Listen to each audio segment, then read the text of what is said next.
नमस्कार दोस्तों, हमारे YouTube चैनल बुक्स प्ले में आपका स्वागत है। इकिगाई हेक्टर गार्सिया और फ्रांसेस्क मिलारेस द्वारा लिखी गई एक किताब है जिसमें दीर्घायु, तंदुरुस्त और आनंदित जीवन जीने के रहस्य को बड़े ही विस्तार से समझाया गया है। दोस्तों, आज तक दुनिया में ढेरों सेल्फ हेल्प बुक लिखी गई है जो सफल होने, खुश रहने, लक्ष्य को प्राप्त करने इत्यादि पर आधारित है, परंतु मैं दावे से कह सकता हूँ कि वे सभी पुस्तकें इकिगाई किताब के आगे कुछ नहीं है। दोस्तों, ये वीडियो का तीसरा पार्ट है। इस वीडियो के बाकी सभी पार्ट्स का लिंक नीचे डिस्क्रिप्शन में दे दिया हूँ। इस वीडियो को देखने के बाद आप बाकी पार्ट्स को जरूर देखें। तो चलिए शुरू करते हैं। चैप्टर 4, एंटी एजिंग सीक्रेट्स, उम्र ना बढ़ने का राज। दोस्तों, बुक के इस अध्याय में मनुष्य की लंबी आयु, मानसिक स्वास्थ्य, तनाव से जुड़े विषयों पर बात की गई है। पुस्तक में बताया गया है कि अगर हम टेक्नोलॉजी और अपने शरीर के बारे में ज्ञान को बढ़ाते हैं तो हमारी आयु खुद ब खुद बढ़ जाएगी। लेखक ने बताया है कि कई ऐसे वैज्ञानिक हैं जो यह मानते हैं कि हम उम्र को बढ़ने से रोक सकते हैं, परंतु कई वैज्ञानिकों का मानना है कि हम भले ही कितने ही एडवांस क्यों ना हो जाएं, हम कभी भी उम्र बढ़ना रोक नहीं सकते। तनाव लंबी उम्र का दुश्मन। तनाव से शरीर को जितना नुकसान होता है उतना और किसी भी चीज से नहीं होता। बीमारी की सबसे बड़ी वजह होती है तनाव। हिंडनबर्ग यूनिवर्सिटी हॉस्पिटल ने एक स्टडी कंडक्ट की जिसमें उन्होंने 30 डॉक्टर को जॉब इंटरव्यू के लिए भेजा, जहां उन्हें बहुत ही ज्यादा कठिन सवालों को करने के लिए दिया गया। बाद में जब उनके ब्लड सैंपल लिए गए और उनको चेक किया गया, तब पाया गया कि उनके शरीर में एंटीबॉडी ने तनाव को वैसे ही रिएक्ट किया जैसे कि वो पैथोजेंस, बीमारी को पैदा करने वाले जीव पर करती है।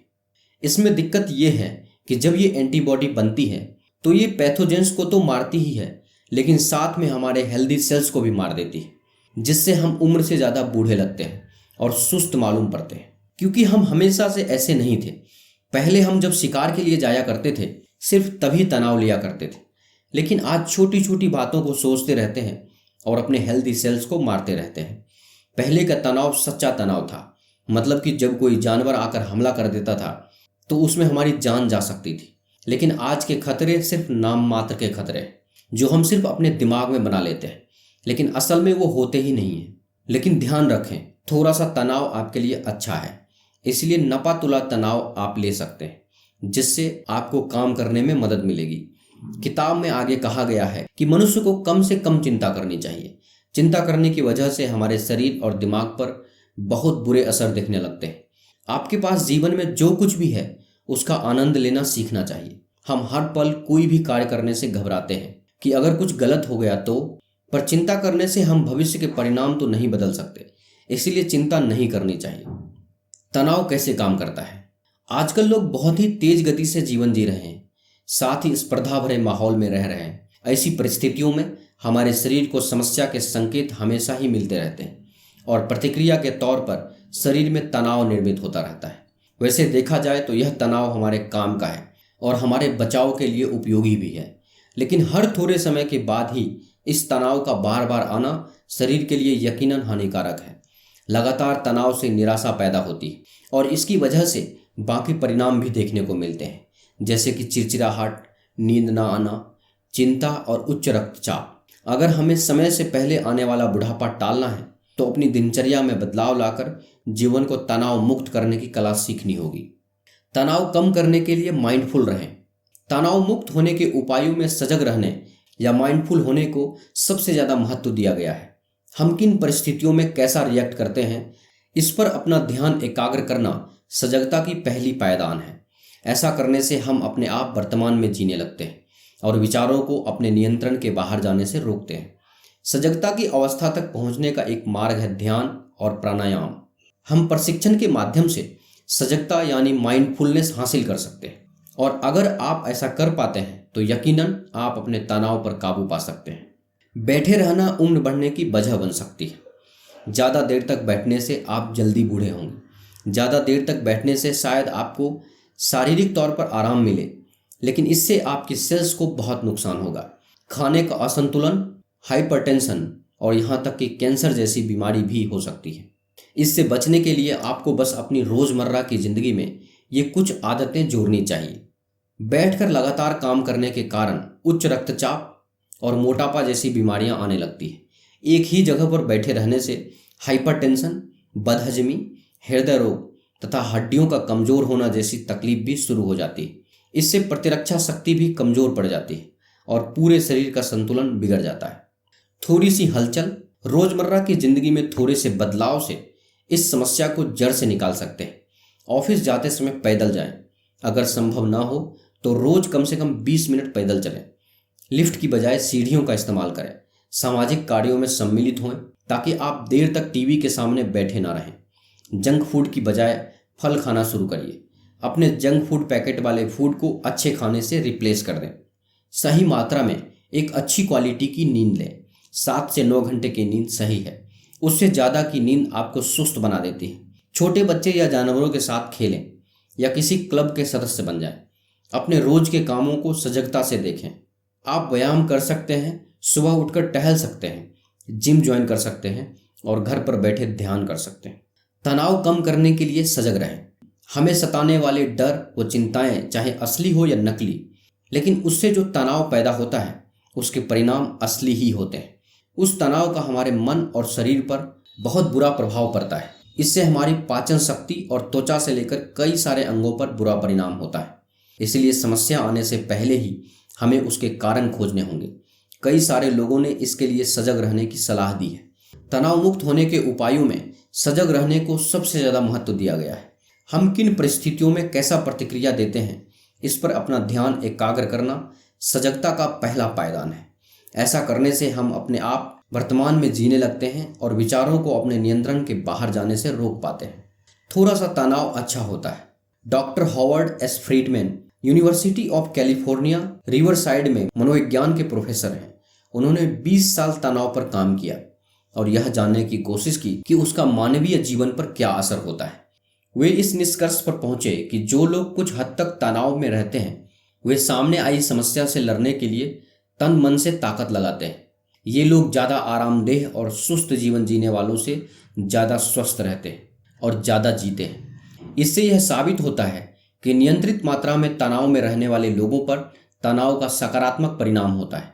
वे लोग ज़्यादा आनंदित जीवन जीते हैं, अच्छी आदतें बनाते हैं तथा धूम्रपान व मद्यपान जैसी आदतों से दूर रहते हैं। जापान के वे लोग जो 100 साल से भी ज़्यादा की उम्र के हैं और खुशहाल जिंदगी व्यतीत की है, सलाह देते हैं कि हम सभी को सुबह जल्दी उठना चाहिए।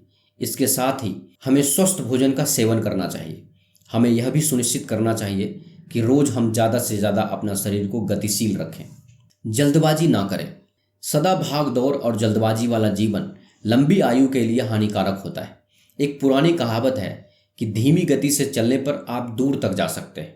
जब हम बिना वजह की जाने वाली जल्दबाजी को पीछे छोड़ देते हैं तो आने वाला समय जीवन को नया अर्थ देता है। Chapter 5 from logotherapy to ikigai. अपने जीवन का उद्देश्य जानकर लंबी आयु तक जीने की कला। दोस्तों, लोगोथेरेपी क्या है? इसका सीधा सा जवाब है लोगोथेरेपी लोगों को उनके जीने का मकसद ढूंढने में मदद करती है। इकिगाई बुक समरी के इस अध्याय के शुरुआत में ही आपको लोगोथेरेपी के बारे में समझाया गया है। लोगोथेरेपी कॉन्सेप्ट को सबसे पहले विक्टर फ्रैंकल ने इंट्रोड्यूस किया था। यह सिद्धांत इस विश्वास पर स्थापित किया गया है कि मानव प्रकृति एक जीवन उद्देश्य की खोज से प्रेरित है। वियना क्लिनिक में फ्रैंकल ने यह निष्कर्ष निकाला कि लोगों को जिंदा रहने के लिए किसी न किसी मकसद की जरूरत होती है। उन्होंने जिन लोगों का अध्ययन किया उनमें 80% लोग मानते थे कि उनके पास जिंदा रहने के लिए कोई उद्देश्य है और 60% लोगों ने यह माना कि उनके जीवन में कम से कम एक चीज तो ऐसी है जिसके लिए वे मरने को भी तैयार हैं। मुरिता थेरेपी में भावनाओं को जानकर उनको स्वीकार करने की सलाह दी जाती है, क्योंकि भावनाएं ही हमारी क्रियाओं को दिशा निर्देश देती है। अभी हमारी जो भावनाएं हैं उन्हें स्वीकार करने के साथ साथ नई भावनाओं का निर्माण करने की कला भी सिखाई जाती है। लेकिन आज के आधुनिक युग में इंसान वो काम नहीं करता जो उसे करना अच्छा लगता है, बल्कि वो उस काम को करता है जो उसे दूसरों के द्वारा बताया जाता है। आज के समय में ज़्यादातर लोग ऐसा ही कर रहे हैं। लोग पैसों के लिए जिंदगी भर ऐसा काम करने के लिए तैयार हो जाते हैं जिसे करना उन्हें बिल्कुल भी पसंद नहीं होता है, जिसकी वजह से कई बार ऐसी परिस्थितियां पैदा हो जाती है कि इंसान के दिमाग में आत्महत्या करने जैसे विचार आने लगते हैं। हम अगर अपने जीवन के उद्देश्य की प्राप्ति कर लें तो वह हमारे लिए सबसे बड़ी प्रेरणा होती है। इससे बढ़कर किसी के लिए प्रेरणा क्या हो सकती है कि वह अपने जीवन के उद्देश्य को समझ जाए, इससे वह व्यक्ति रात दिन उस उद्देश्य के पीछे पड़ जाएगा और उसे पूरा करने के लिए भरसक प्रयास करेगा। आगे किताब के लेखक कहते हैं कि लोगोथेरेपी यानी जीवन के उद्देश्य को खोजने की प्रक्रिया में 5 महत्वपूर्ण कदम हैं। स्टेप 1, सबसे पहले व्यक्ति खाली, निराश या चिंतित महसूस करता है। स्टेप 2, इसके बाद थेरेपिस्ट उसे दिखाता है कि आप जीवन में जो भी चीज़ें महसूस कर रहे हैं वह आपके लिए अच्छा है, क्योंकि आपके अंदर सार्थक जीवन जीने की बेचैनी है और यही आपका उद्देश्य भी। स्टेप 3, इस थेरेपी के दौरान मरीज अपने जीवन के उद्देश्य को समझ जाता है।